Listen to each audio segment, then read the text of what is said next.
আমরা একটা গ্লোবাল কোম্পানির সাথে কাজ করি এবং সেই গ্লোবাল কোম্পানির একটা ইউনিকর্ন মানে ইউনিকর্ন হচ্ছে গিয়ে এটা একটা বিলিয়ন ডলার কোম্পানি। কিন্তু আমরা যখন দেখি যে ওদের টোটাল জনবল মানে ওরা আসলে কত জনবল নিয়ে কাজ করে তখন একটু আমাদের একটু আ আমরা একটু মজা পাই। এই কারণে যে একটা গ্লোবাল কোম্পানি কিন্তু মাত্র তাদের অর্গ চার্টে মানে ওদের টোটাল ম্যান পাওয়ার হচ্ছে গিয়ে ধরা যাক ৩০ জন।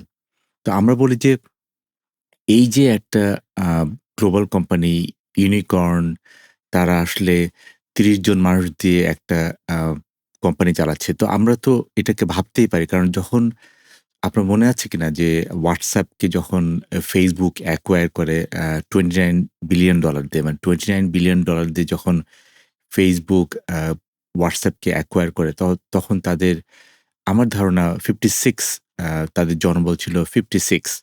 তো আসলে এই যে একটা ব্যাপার যে একটা আ মেবি একটা বিলিয়ন ডলার কোম্পানি সেটার আ জিনিসটা আসলে এত অল্প মানুষ দিয়ে কিভাবে চালানো যায়? তো আসলে সেই অল্পর পাশাপাশি যে জিনিসটা আসলে আমার আ কাজ করে সেটা আমি দেখি যে আমরা মাঝে, মাঝেই কিন্তু দেখি যে one person building $1 billion company মানে এটা কি আসলে সম্ভব কিনা? কারণ দাঁড়িয়েও ও সিইও অফ Anthropic কিন্তু অনেক আগে বলেছে যে আসলে ইট ইস এ পসিবিলিটি যে আ একটা ইউনিকর্ন $1 বিলিয়ন কোম্পানি বাই 2026 এর মাধ্যমে কিন্তু এটা করা সম্ভব এবং সেটা কিন্তু তারা আসলে অনেকদিন ধরে বলছে। তো এটার সবচেয়ে বড় পার্সপেক্টিভ হচ্ছে গিয়ে আসলে এআই যে ইউনিকর্ন কোম্পানিগুলো আছে যে ধরা যাক আমরা দেখছি যে এআই ইউনিকর্ন কোম্পানি সেখানে আ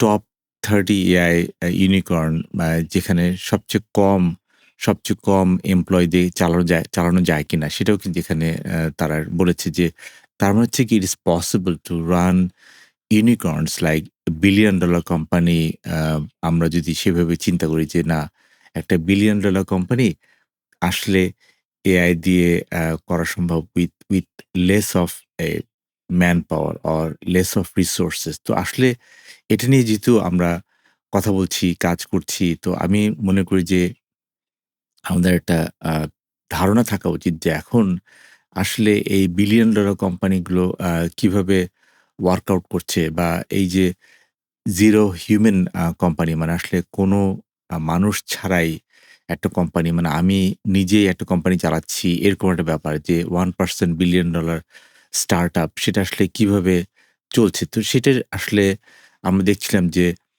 জিরো হিউম্যান কোম্পানিজ আর অ্যাকচুয়ালি গেটিং বিল্ট এবং সেখানে তারা আসলে বলছে যে এআই এজেন্টগুলো কিভাবে তারা রেভিনিউ আনছে এবং তাদের আসলে কতগুলো এজেন্ট আছে এবং কত ঘন্টা আ হচ্ছে গিয়ে পার ফাউন্ডার কত ঘন্টা হচ্ছে গিয়ে তারা আ সেভ করছে সেটাও কিছু ধারণা আমরা এখানে দেখতে পারি। তো আমি যে জিনিসটা বলতে চাচ্ছি যে এরকম একটা কোম্পানি আ আমরা দেখছি ইদানিং যে এই কোম্পানিগুলো আম বিল্ড হচ্ছে। তবে আমি যেটা বলতে পারি যে আমরা যেহেতু আমি এআই নিয়ে অনেকদিন ধরে কাজ করি, তো এখানে অর্কেস্ট্রেশন লেয়ারে মানে আমি অ্যাজ এ হিউম্যান লাইক আমি যদি একটা কোম্পানির শেয়ার হোল্ডিং স্ট্রাকচার এ আসি।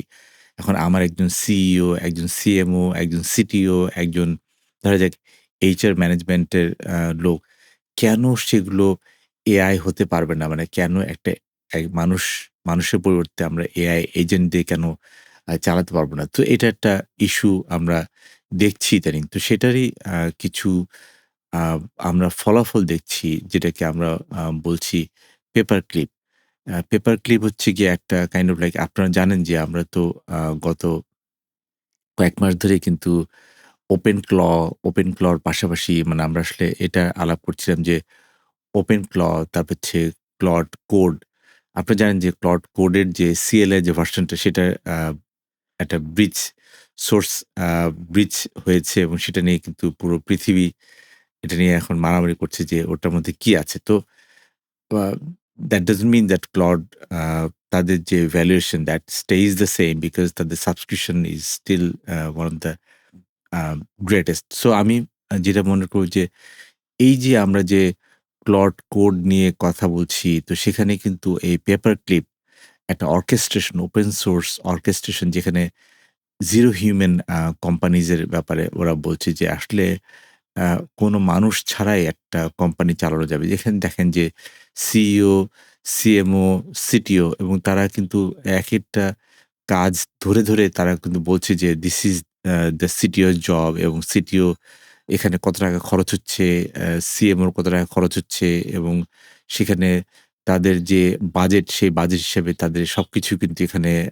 তারা দেখাতে যাচ্ছে যে না আসলে আমি এই কাজগুলো আসলে আমরা এভাবে করতে পারি। তো আমার কথা হচ্ছে যে আমরা অনেক সময় কিন্তু আমাদের কোম্পানিতে উই ওভাররান আওয়ার বাজেট কিন্তু আমার বাজেটটা আমরা কিভাবে সলভ করব সেটাও কিন্তু এখানে আমরা এখানে ওয়ার্কআউট করতে পারি। তো আমি আসলে এটা একটা কাইন্ড অফ লাইক আইডিয়া যে একজন সিইও সে চলবে হচ্ছে গিয়ে ক্লড কোড দিয়ে। একজন সিএমও সে হচ্ছে গিয়ে ওপেন ক্লদ এ চলতে পারে। সিটিও কারসার দিয়ে চলতে পারে। সিইও ক্লড কোড দিয়ে চলতে পারে। সো এই যে ব্যাপারগুলো মানে ব্রিং ইউর ওন বট এই যে ব্রিংিং ইউর ওন বট তার মানে হচ্ছে কি একটা কোম্পানি জিরো হিউম্যান দিয়ে চালানো তারা কনটেক্সট বলছে যে আসলে keep your agent aligned to your goal মানে এই যে একটা ব্যাপার যে আমরা আসলে গোলটা সেট করার পর সেই গোলের ভিত্তিতে কিন্তু আমরা আসলে কাজ করছি এবং সেখানে কিন্তু আমরা দেখছি যে না আসলে একটা সিইও তার বাজেট আ কত ছিল এবং কতটুকু ব্যবহার হয়েছে। একজন সিএমওর কত বাজেট তার কতটুকু ব্যবহার হয়েছে এবং সিটিওর একই অবস্থা। তো এই যে ব্যাপারগুলো মানে এইগুলো আসলে আমরা দেখছি যে এটা অন্য লেভেলে যাচ্ছে। তো এইজন্য আমি যেটা মনে করি যে paper clip is just orchestration লেয়ারে সে কাজ করছে। তার নিচে ওপেন ক্ল, তার নিচে হচ্ছে গিয়ে আমরা দেখছি যে আম বা কোডেক্স বা আপনার ক্লড কোড অথবা মনে করেন যে আম আরো অন্যান্য অনেকগুলো যে এজেন্ট বট সেখানে চলছে। বাট এখানে আমি যে জিনিসটা দেখতে পাচ্ছি যে আসলে আমরা এই আ যে ওপেন সোর্স যে আ জিনিসগুলো, সেই ওপেন সোর্স এর মধ্যে কিন্তু অনেক ধরনের বিজনেস চালানোর ধারণা আমরা পাচ্ছি। যেখানে ওরা বলছে যে open source orchestration for zero human companies. তো এখানে ওরা কিন্তু একটা বার বলছে যে, "if open claw is an employee, paper clip paper clip is the company." তার মানে হচ্ছে গিয়ে ওপেন ক্ল যদি একজন এমপ্লয়ি হয় আর paper clip is the company যেটা হচ্ছে গিয়ে তার মধ্যে চালানো এবং সেখানে কিন্তু we have to get to that point যে what is my goal? The defining goal is build this taking app তারপর হচ্ছে গিয়ে hire the team। এই যে team hiring this is also can be done with an agentic AI একজন যেটাকে বলি যে আমি এইচআর ম্যানেজার সেও একজন এজেন্টিক এআই হতে পারে। তো সে এই যে হায়ারিং টিম সিইও, সিটিও বা ইঞ্জিনিয়ার বা ডিজাইনার মানে সেখানে কিন্তু everybody is bot and it can be from any provider এবং এখানে অ্যাপ্রুভ, রান এবং সেখানে কিন্তু work with open Claude code, Codex, Cursor, bash তারপর হচ্ছে গিয়ে অফকোর্স ওয়েব বেসড অ্যাপ্লিকেশন সেখানে আ চালানো যাবে এবং এখানেই ব্যাপারটা এরকম যে if it can receive an heartbeat, it's hired. So এই যে ব্যাপারগুলো এটাই কিন্তু আসলে আমি বলছি ইট ইস পসিবল।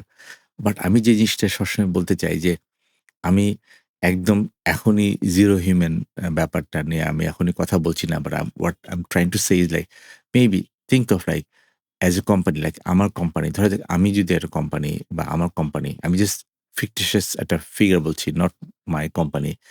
বাট আমার কোম্পানি ধরা যাক যদি ৳৫০০,০০,০০,০০০ যদি ইয়ারলি টার্নওভার হয় ৳৫০০,০০,০০,০০০। তো আমরা কি এভাবে প্ল্যান করতে পারি না যে ৳৫০০,০০,০০,০০০ যে টার্নওভার সে ৳৫০০,০০,০০০ টার্নওভার ১ম বছর আমরা ৳১০০,০০,০০,০০০ এজেন্টিক এআইকে দেই। আমরা ৳৪০০,০০,০০,০০০ আমরা হিউম্যান ম্যানেজ করি। ৳১০০,০০,০০,০০০ আমরা এজেন্টিক এআইকে দেই বা আমরা এজেন্টিক এআইকে আমরা ৳২০০,০০,০০,০০০ দেই বা ৳৩০০,০০,০০,০০০ দেই। তাহলে আমার এই ৳৫০০,০০,০০,০০০ র সাথে এই ৳৩০০,০০,০০,০০০ কিন্তু যোগ হচ্ছে।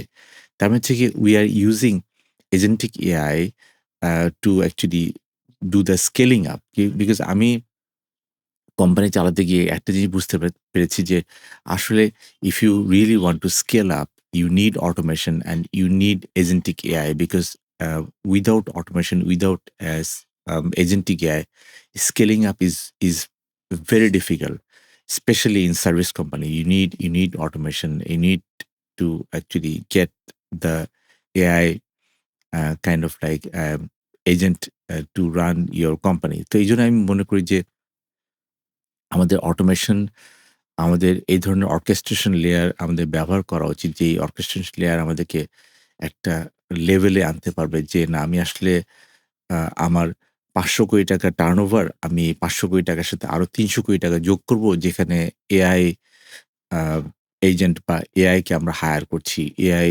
হচ্ছে গিয়ে আমার এমপ্লয়ি। এআই এমপ্লয়ি দিয়ে আমি এই জিনিসটা ম্যানেজ করব। তো আমি এইজন্য বলছি যে we need to be able to do the kind of like automation. So this is my book, what I have written last year, that network and ISP automation এবং সঙ্গে হচ্ছে গিয়ে ইন্টেলিজেন্ট ওয়াইফাই ম্যানেজমেন্ট। তো আমি বলব যে AI is just in the corner, এবং আমরা দেখছি যে এআই কিভাবে আসলে রাউটার ম্যানেজ করছে, এআই কিভাবে লোড ব্যালেন্সার ম্যানেজ করছে, এআই কিভাবে সার্ভার ম্যানেজ করছে। I am seeing it. So Y Kant we do it?